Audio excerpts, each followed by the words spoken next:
The traditional prime minister of Ocha, home and abroad.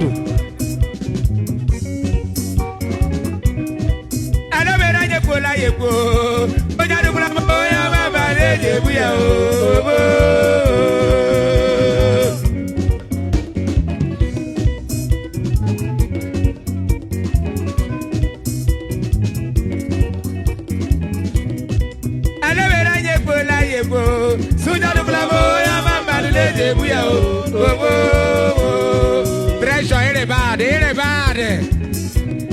got to say that I have Igbo. Such one name Ebola.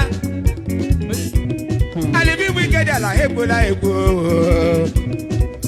Ofo bi Ebola o. Uja du plamo ya mama leje buya o. Enti botos. ego ofobi egbola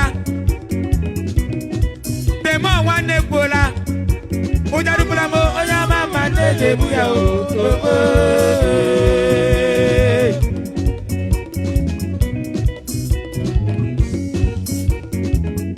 oweroya ya na one ya sagaga alo vera yo ya na one ya setega o alo vera yo le pre ni we pre me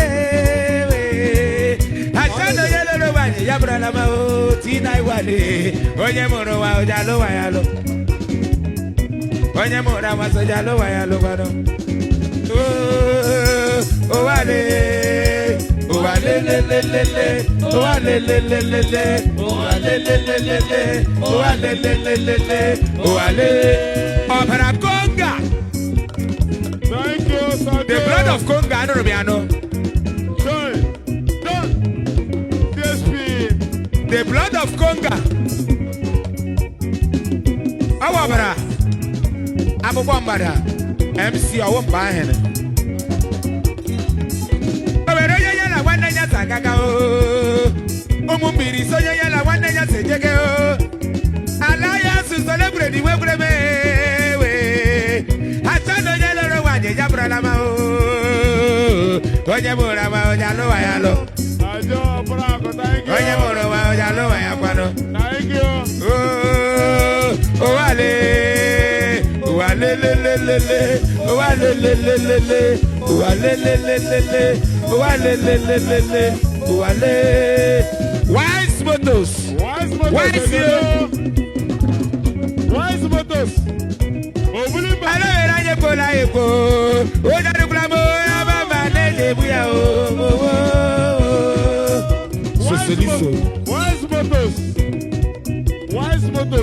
Wise motos.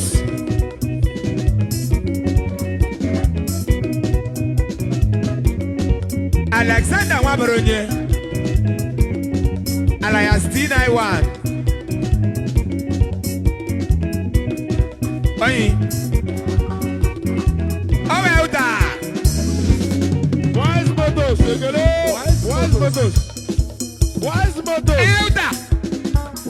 motos. Tanker driver. The Onowu of Ocha. Now Destiny Brothers International Band of Nigeria. Elder.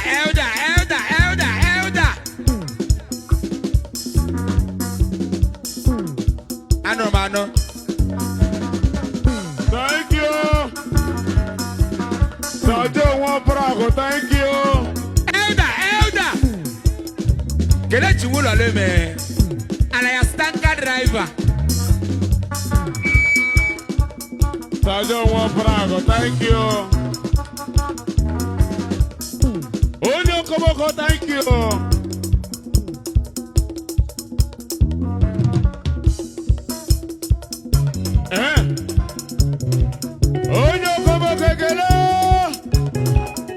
Thank you, Sir Joe Oparaku. Kelechi Wulole me. Alias tanker driver. Elder. The traditional prime minister of Ocha. Sir Joe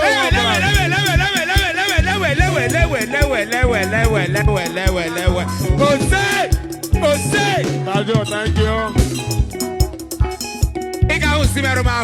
Thank you. Tanker driver, hold you up. Oh, we are all.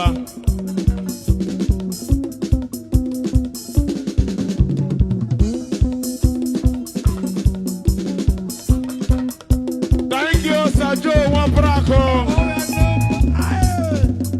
Onyo Komoko. Neke Wolende.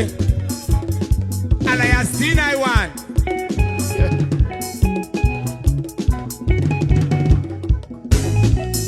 Destiny Brothers, Sunu job.